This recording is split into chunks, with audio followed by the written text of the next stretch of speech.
Hey guys, welcome to the Inappropriate Attire podcast. Episode 6, if you did not know. We are still continuing. Sorry, we were a little bit busy last week. I was. You weren't, or you were? Yeah, I was being a little... He's been a little lazy. We hit episode 5 real hard, and then I thought about making a solo cast, but I was like, I couldn't really think of anything to talk about. He can't do it without me. I can't do it without him. He's got the brains of the matter. I've got the heart of the organization, and my Twitter. You got the charisma. What are we going to talk about today? We're going to be talking about what we've been doing in the past 2 weeks. Just a little bit, right? We're going to talk about the current rap game. Emerging artists, what they're doing to save rap from itself. Man, you can hear the money, yeah, talking on the phone. I be sipping on Patron, hey! Grah, grah, grah. And we're going to be talking about how the government is pretty much screwing everyone over, and how money controls our government, and how no one really gives a shit. Well, specifically, it was going to be on internet privacy, and how that's always been a thing, and now it... Yeah, that too. Well, that's not really what we were talking about, what you said. But, alright, let's get into it. What have I been doing? I've been working, and then I slept for 12 hours after work. No, over 12 hours. Like 14, 15, 16 hours after work one day. I was like... Can't blame you. I didn't anticipate that, but it's one of those days where you're going, and you keep going, and then you finally finish it, and you're just like, I'm going to take a nap, because I'm going to go hang out with some friends afterwards, and then you completely negate all of your responsibilities, and you die a little bit on the inside, because you're just like, oh, I don't get to do fun stuff today, but you know what? Oh well. And I got a new gun, and because I got my concealed handgun license, it was super easy to buy. Officially got a right-wing lunatic. Not right-wing, just a proud supporter of the Second Amendment, most of the Second Amendment, because who needs a 30-round mag for their AR-15? Apparently the whole South does. I mean, that's the mag that you're getting, so that's what I'll take. I'd rather have like a 20 round. I don't like the 10 round, but I can see the use for it in targeting, like sighting in your rifle situations. This is what I had to buy last week. I'd rather just have a turret system in my house when someone breaks in my house. I mean, I think that you could do that because the Supreme Court's your house is your castle, so a man in his castle can rule however he wants, right? At night, I can arm it, and it would be like, There's an armament in your house. Okay, what have you been up to? Oh, what I've been up to, haven't really done anything of relevance, but I have decided to go to this retreat weekend to start my comedy club. So He's presenting a comedy club that would really benefit the town that we're in, because there's nothing of the sort here. Mm-hmm. There could have been in the past, and we don't know about it because we're millennials, but it's something that's kind of needed. Early 20s. It's something that's kind of needed, because if you don't have it, then there's an emerging market, then guess who's the first comedy club in town? Look what that can do for you. Yep. Make good money. And enjoy what I do. Enjoy what you do. So, not doing that. Getting more college. Getting out of the way. You probably know a little bit about that. College is murdering me. I had to do a test. Yesterday. And none of the questions that were on the test were in the material. And I'm just like... There is a lack of translation between the finished product of the test and the source material. And I ended up getting a 22 out of 25, which is an 88. And that's not bad. I told that test it could DX. Suck it! But, muscled on through it. Okay, so that's pretty much what we've been doing over the past couple weeks. We've just been chopping the wood. Taking it day by day, getting better at what we do. Okay, so now... State of the current rap industry. What recently has been the emerging rap song that everyone loves? Bad and Bougie. Or Black Beetle. That's also been one. I don't know. It's something. I just know that, like, people are sheep when they listen to these songs, and they... Why does a catchy beat catch your attention more than lyrics? My girlfriend's kind of guilty of that. She was just like, I like G-Eazy because he's got a good beat. And I'm just like, I can't argue with you there, but he's kind of a misogynistic pig. Auto-tuned at 80%. Auto-tuned at 80%. Man, we be getting money on a regular. If you ain't give me, then I'm getting my money, spaghetti monster. That's my God. If you ain't know, then you ain't there. Yeah, like, current rap music is just a total farce. Like, it's just to fool people who just listen to the beat to think it's freaking good. Hey, do you want to make millions of dollars while doing nothing and contributing nothing to society at the same time? Having no artistic skills? Yes, I would love that.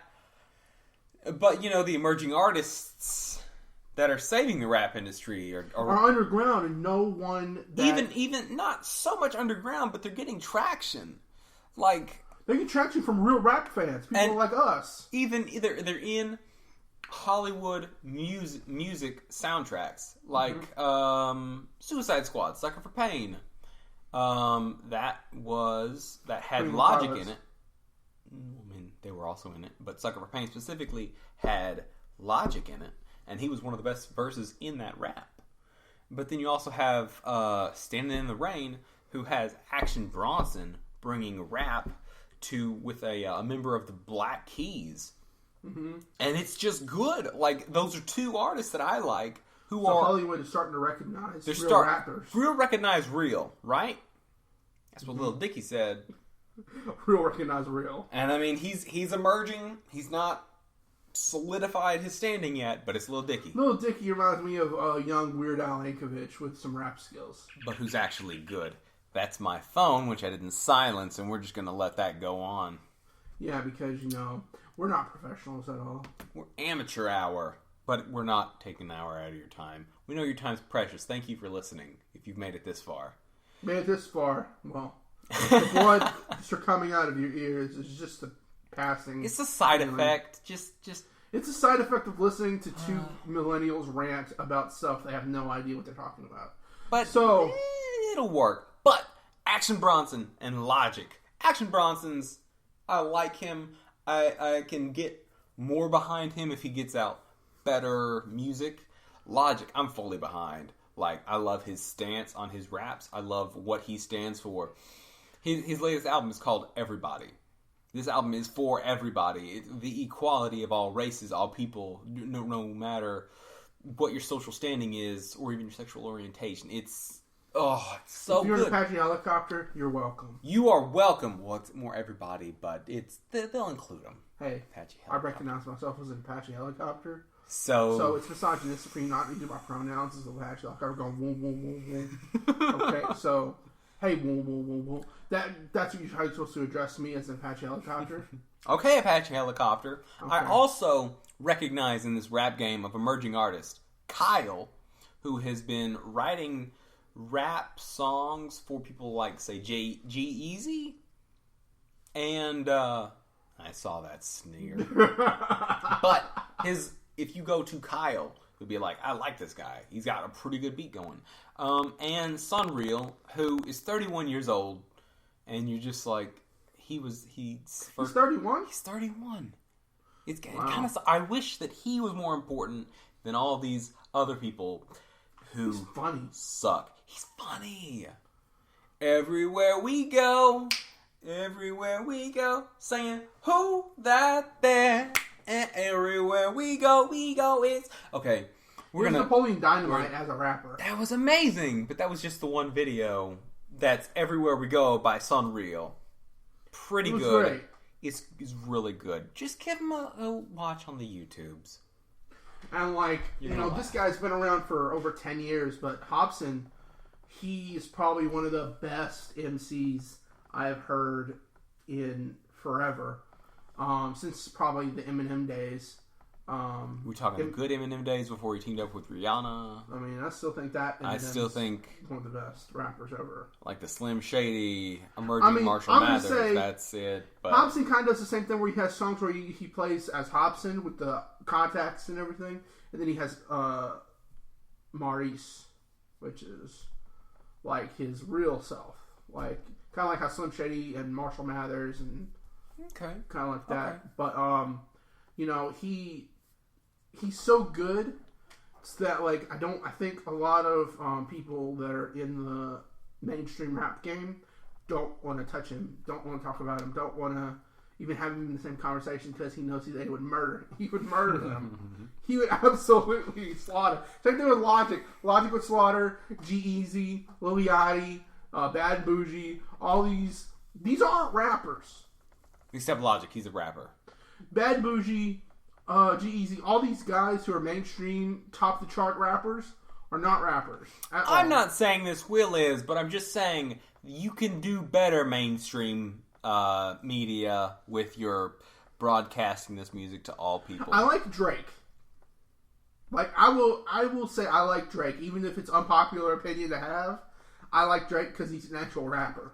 Can I have a cricket noise here? Just a little bit of cricket noise. If you can. Okay, so like when like me, I'm talking about fake rappers, like what I've already said, like all these little bits coming at you. Oh man, hey, we gon' get it. If you ain't believe it, then you is. They don't even rhyme.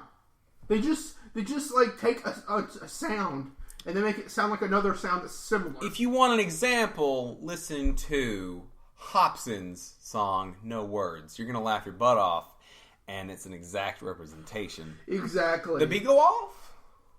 Did the heat go off? Bah. Okay. Okay, so that's just what we got. It's just, you know, it's a very interesting topic because, like, we're so passionate about rap music and about music in general that we want it to stay in a relevant and classic light. We don't want the legends like Nas, like Biggie Smalls, like even Joey Badass. He's good. I think he's getting another album in May. I think that's what I've heard. And also Logic's new album, Everybody, is coming out May 5th. If you have not pre-ordered that, you can pre-order that on iTunes right now, and you can get his song Everybody in there. It's okay. It's probably my third favorite rap song, like self-entitled song. Yeah. So Logic is a very good, very talented rapper. He's not my favorite, but like Hobson's like not my favorite, but that's just a differentiation on our taste. Then we can recognize both of them are really talented, and both of them should be mainstream rappers. They should get mainstream notoriety, but their music's too good to come on the radio. Yeah, maybe a little too raw. A little too raw, too real.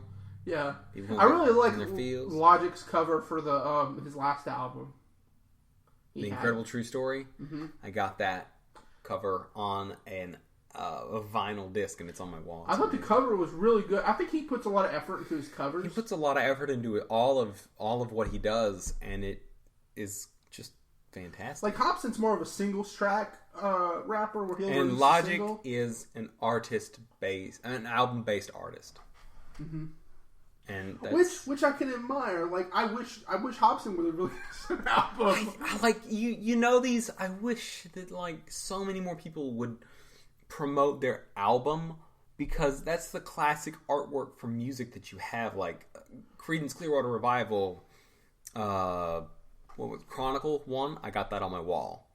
Coldplay's Viva La Vida, that's on my wall. Johnny Cash, Live at Folsom Prison, that's on my wall. And Logic, The Incredible True Story, that's on my wall. Like, I literally have these albums in frames.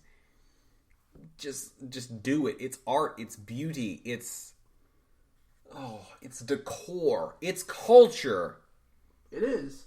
And people like to just say, "Oh, it's just music." It's just music. And it's like, No, music is our culture. Music defines culture that we go through during that time period. Mm-hmm. Especially the good music. Yeah. Like a guy like Lil Yachty is not going to be even known in like 2 years. Probably not. But you have these just defining artists like Johnny Cash, CCR. Who is from the 50s? 50s, 60s, 70s? Like, dude is a legend. And you everyone got knows Elvis. his name. Then you got the Beatles. Then you got Michael Jackson, Van Halen. You got Notorious Big, Tupac. Eminem. These are all guys who actually have substance to what they put out. And these are the people who we will be remembering in the future. Not just they all had Hey, talent. Look at these one-hit wonders from the 90s and 80s. Where are they now? They have nothing. Now, I will admit, some of those one-hit wonders, those songs are really dope. But sure, what else do they have, though? What's the album cover for Take On Me? That song. I love that song. What's the album cover? When it like the drawing like that's the music video. What's the album cover? What is it? You don't know. I don't know. No one knows. Take on me. Take on me. So that's how we feel about music today. Maybe it'll change tomorrow. Probably won't change tomorrow. I'm pretty founded in my artists I go in. Next topic. In a day or two. Next topic. Okay. Sorry about that. I had to get it out.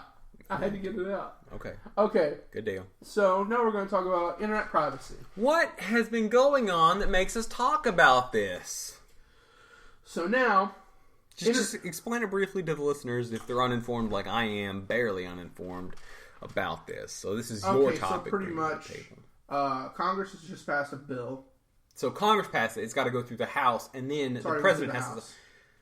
I thought the House... So now it's going to sit on President Trump's desk.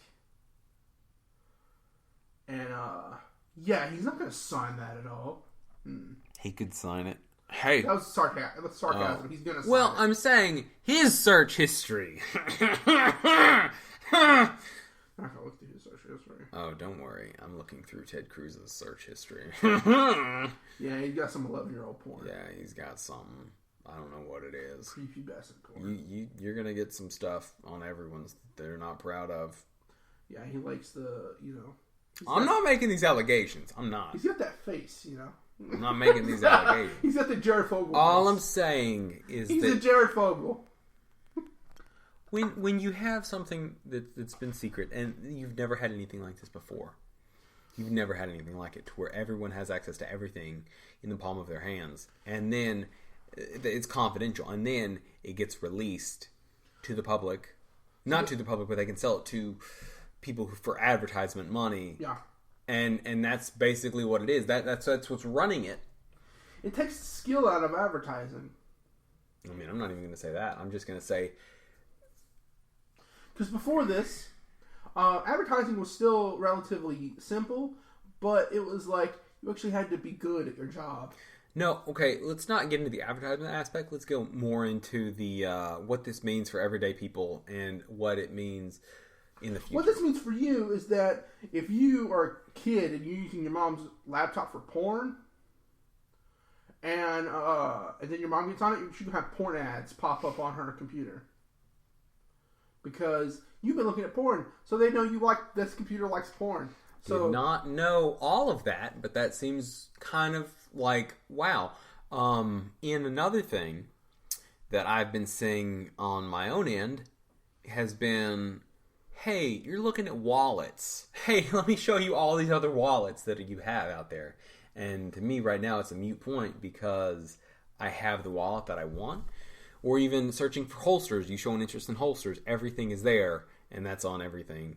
My cash history on Amazon is now being promoted on Facebook from Amazon ads like, hey, you looked at this last, you want to buy it? And I don't enjoy it.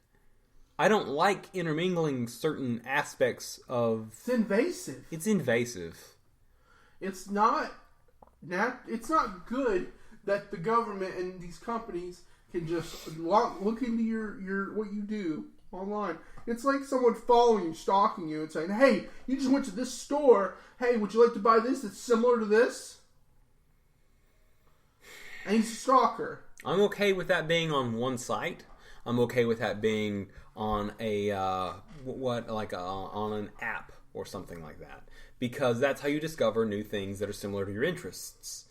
That's how you learn about new emerging artists, new products that you probably would have an interest in. But I don't have a need for me to go on Hulu and be like, hey, you just watched this thing called Trial and Error. You want to watch something on another thing that may be somewhat interested on your show based on what you watch? I don't care. I don't want my music tastes to go into my movie tastes, to go into my social tastes, to go into my tastes of eating. I don't care. Keep it out, keep it separate, and keep the internet the way it's been for 24 years. Well, I'm sorry, the World Wide Web the way it's been for 24 years, but the internet the way it's been for way fucking longer. Yeah, because the internet was invented during World War II. During Army people. Mm-hmm. It was used to transfer signals from bases to bases. Sorry, Al Gore, you didn't make shit. Well, by the time the Vietnam War, the government had the same type of internet we have nowadays.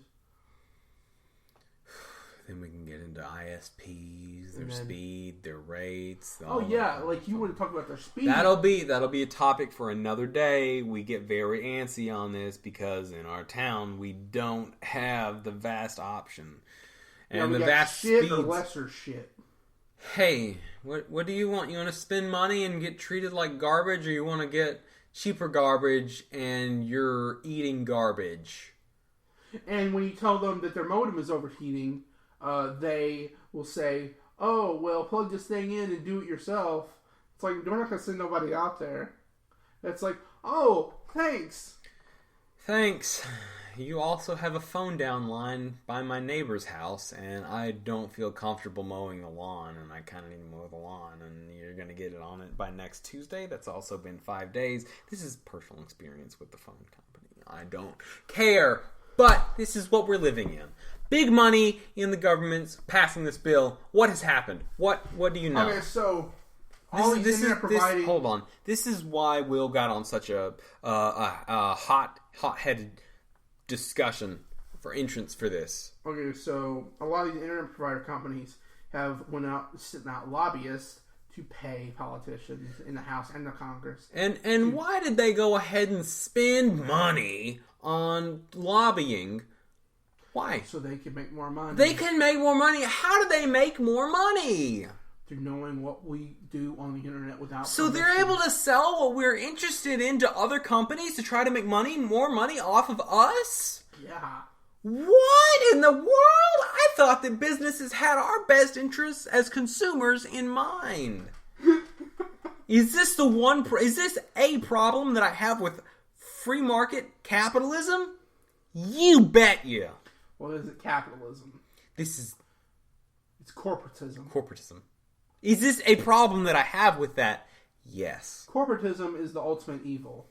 Because corporatism doesn't look at the humanity of people. They look at them as numbers. And when you look at people as numbers, you can do a lot of things that are very inhumane to a lot of individuals. You're taking away a human's humanity and inserting something that's like a robot. Quantitative. Like a robot. Mm-hmm. You're looking at people's lives as data. You're not looking at people's lives as your life. I'm saying when you take humanity out of humans and all of humanity's needs are not met, that's where you have a problem. And that's what's happening with today's global economy and global politics, for instance. Exactly. We now no longer have Will. We now no longer have Will and John here. We got two guys doing a podcast. What happens if these two guys die? Nothing. What happens if Will dies, though? Nothing. He's going to leave behind mom and a dad who love him dearly. He's going to leave behind two sisters. He's going to leave behind an abundance of nieces and nephews. You take away someone's humanity and you've robbed them of what make them them. Yep. This is not okay. This it's not okay, and that's not a world I want to live in. And I don't know how to fix it. I don't know. And this is the one thing. Complaining about something without a solution is whining. We are near whining because we don't have a solution, and I don't know what to do. We can do. I am whining at the moment, but it's essential whining that I don't feel like people are understanding. Close thing we could do is advocate for to get money out of politics. Okay, thanks, Bernie. Thanks, Bernie, for trying. Thanks. Like I like Bernie Sanders. I really do. But I don't agree with him 100% on everything he says. I also think that Trump was somewhat good for getting money out of politics. Not in the way that other people were, but he was able to self-finance his entire campaign. Well, for a while, in the primaries, and then when he got to and then the GOP gets the money, and then it just gets. And they gave him a bunch of money, and then anyway. Thanks, Trump. In the beginning, drain the swamp means replace the swamp with my friends. Because you're always going to have that land there. Because it's always going to exist. Unless you make it an Atlantis. You know, and there's been multiple polls that come out and said that if it had been Bernie versus Trump, Bernie would have just demolished Trump. Like, it wouldn't even been I competition. And, like, I'm not saying I agree with Bernie Sanders on everything he says, but I agree with Bernie Sanders more than I agree with Donald Trump. Yeah. I think business-wise, I don't think he's good for business because... like small businesses, because he believes in high taxes and in, I'm not a taxes guy. I don't agree with a high tax mindset. I don't believe that if you make more money, you should pay like half your salary. So, like, I don't think the government is owed your money. Right. So, like, if you have the hustle and you make the money and that someone else won't do, and they complain about being poor. This is one thing that Atlas Shrugged has been just putting out there. Ayn Rand's book, that I said I've been reading. Yeah. I don't know if I've told y'all. It's just a really good book. It's I don't like its objectivity. That it's just like, hey, this is capitalism. This is capitalism. This is why you need capitalism. If you didn't know, this is the only reason. It's the only thing there. Nothing's black and white, is it? No. Are there shades in there? Yeah. As we know with popular culture, there are 50 shades of gray in between black and white. This is entirely black for capitalism, entirely white for capitalism. I don't know. Whatever you want to call it, I don't care. It is that. But it is maybe appreciate having companies have to take over certain aspects of what they've done. It makes sense, but also at the same time, this is some of the reason that you're in trouble like that. Yeah. Like, capitalism, I think, is probably the best way of governing for the world we live in today. Because people are too selfish to work in a... communism doesn't work. Socialism doesn't work. Because people are selfish, and that's our human nature. Is to want more and more and more. So, like, capitalism works because the smallest guy can become the biggest guy. But what happens is, and this is where it's not capitalism today, it's corporatism. Yeah. It's because the smallest guy honestly cannot work to become the giant. Because you have the giant right there, holding down the little man. Monopolizing. On certain areas, it's not. They're integrating both vertically and horizontally in a way that it's what would it be? I don't know. It's a straight line that they're doing to where they're cutting off competition at its throat. And actually, they're chopping it off at the legs. Look at Exxon Mobil. Knees, waist, torso, and then at the neck. So they're slowly suffocating off all their competition. It's not fun. It's not the greatest, and it's truly doing something damaging. I mean, just look at the big oil companies and look at the they hold. Have you ever seen another oil company that's not Exxon Mobil or Shell or anything BP? Yeah, like these big giant oil companies You don't see any other oil companies. No, because they want to buy the oil from the individual people. And that's their vertical and horizontal integration. They're trying to... Oh. And I'm not even going into the fact that oil is an old way of using energy. Mm-hmm. Like, oil should be kept in the ground. I'm not even going on my environmental... I'm not even going on the thing that I sent you that they're just like, we're looking ways to make oil better. I'm just feel like there's better ways than that. And I sent it to you. I don't remember what it was. It was it was hilarious. I remember sending it to you. And I don't know where to find it, but I remember it was like an Exxon or Chevron. And I laughed my butt off. Be like, we're finding new ways to reduce emissions. And it was like, you can reduce emissions by cutting out oil and gasoline, or introducing funding new ways of energy, or you introduce funding new ways of energy, or you introduce hydrogen into the mix to where you're not just putting out CO2, but you're putting out carbon separately from water. It's just insane. What a lot of people don't understand about big oil is that this family, the Rockefellers, they own pretty much every big oil company, and they pretty much run the U.S. government. They run like almost the world. Like it's like not even a joke. And this is where the money comes into ruling on politics. Mm-hmm. This is how we're gonna kind of tie it in, kind of wind down the episode, because there's a lot to process. Like there's so much I could get into about the Rockefellers. Another day. Okay, the Rockefellers. Another day. The money controls everything that you see around you. Yes. So, really, the way, like, Citizens United is a bill that makes it to where corporations are treated like people and can give donations to politicians any amount they want. Or even if they reach that cap on where they can fund it, they can just, we're going to start another thing very similar to the same interest of this fund, but we're going to fund this fund as well to do the same purpose as this. Or, a lot of you see this all the time. They buy stuff. They don't give them money. They buy them things and give them gifts. Here's a $5,000 bottle of wine for you, sir. How do you like it? Here's a $200,000 car. Here's a $200,000. Who wants to drive this Tesla? I do. I really do want a Tesla. But it'd be nice. We're gonna wind it down. But we're gonna wind it down now. We're sorry for going on, but this is just something that's been on our minds and in other areas, and it's coming into fruition. Because people have to understand that this is an oligarchy. This is a money-controlled system.